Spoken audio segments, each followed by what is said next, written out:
Hi, my name's Savannah and welcome to my channel. Welcome back if you're a subscriber. Today I'm going to be doing my October wrap-up, which I am so excited about. I read some really fantastic books this month. I read 5 books and then one of those I listened to on audiobook. So let's just get into the video. Alright, so the first book I read this month was Killman Creek by Caine. This is the sequel to Stillhouse Lake by Caine, and this book was so good.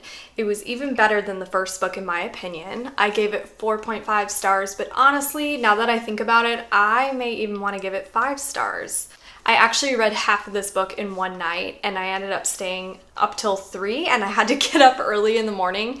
So I was super exhausted the next day, but I was so happy that I did stay up because this book was just so well written. I love the multiple perspectives you get in this book. And if you don't know what the first book is about, it's about a woman named Gwen. She has 2 children and she was previously married to a serial killer.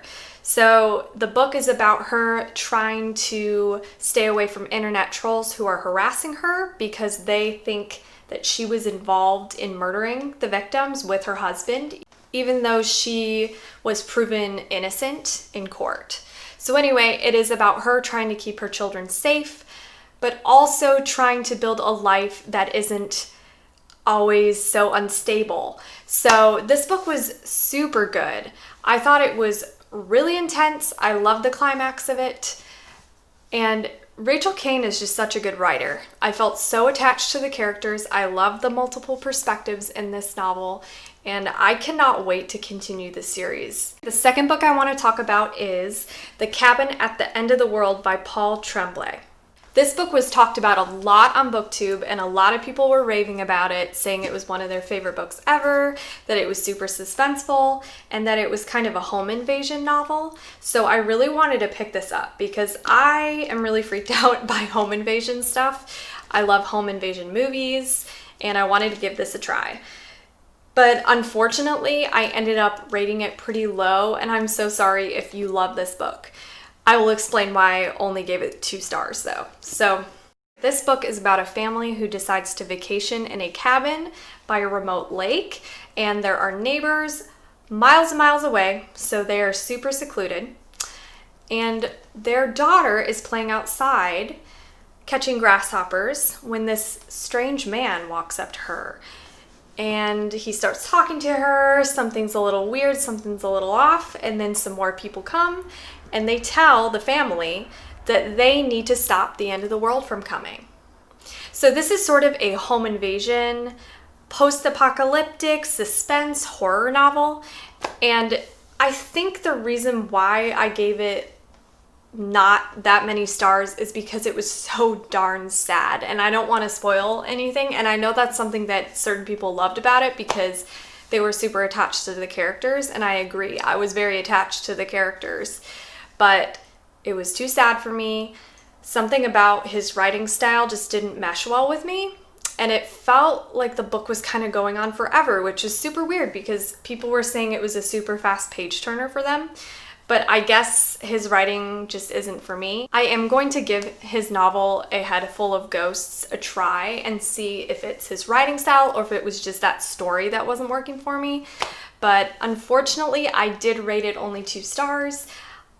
I can see it is a well-written book. It didn't work for me, unfortunately. I really had high hopes for it. The next book I read was my 3rd Riley Sager book, and it was The Last Time I Lied by Riley Sager, which I already said. I rated this book 4 stars, and I really did enjoy it. I felt like it dragged a little bit at times and was maybe a little bit too long. Overall, I really did love the book. I'm not sure about the ending, and this is sort of a common theme about Riley Sager's novels I've noticed. His endings, I'm always torn about. Do I like them? Do I not? Especially this ending, I'm not sure how I felt about it, and I would love to hear how you guys felt about it in the comments below. Please make sure to say spoiler though, so we're not spoiling people who want to be surprised by the book. This book is about a young woman who returns to the childhood camp she went to when she was a teenager, and 3 girls mysteriously disappeared, and those girls were her friends. And ever since that happened, no one has found out what happened to these girls. So she wants answers, she wants to go back, and she actually is going to be a counselor there. This book had a lot of twists and turns that I wasn't quite expecting. I thought it was really creative. I did like it. However, it was my least favorite of his novels. I still need to read Final Girls. I'm actually currently reading it in November, but I had some issues with this book.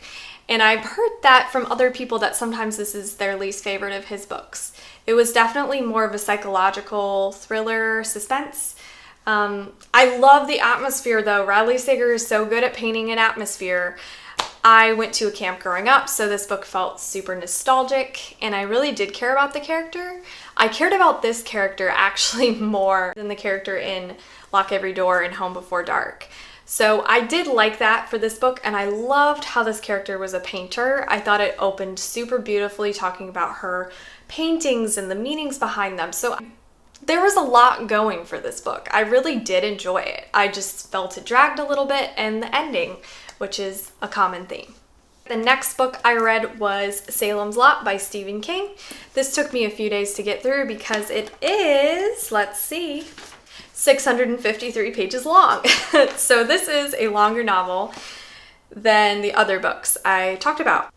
I really wanted to read this in October because it's such a classic Stephen King book. It's actually the second book he ever published.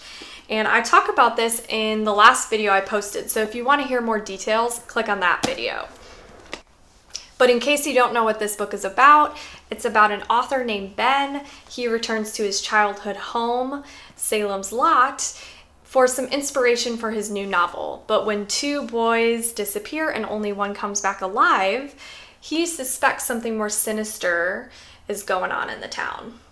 I really, really did enjoy this book. The atmosphere Stephen King set for this book was exceptional. It was super awesome for the Halloween season and the fall. So I really did enjoy it.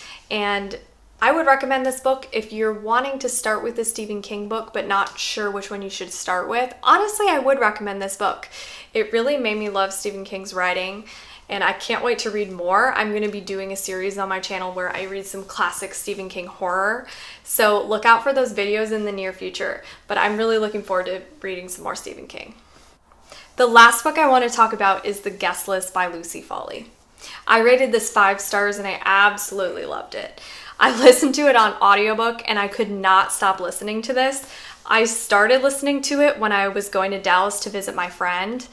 And then once I got home, I just kept listening and listening and listening. I listened to it when I was doing the chores, when I was driving to work. I could not stop. This book is about a wedding that takes place on an island on the coast of Ireland. Someone is murdered though, and then you go between the present and the past. So the past leading up to the wedding and during the wedding, and then the future, which is after they figure out someone's dead and they're trying to find out who killed the person.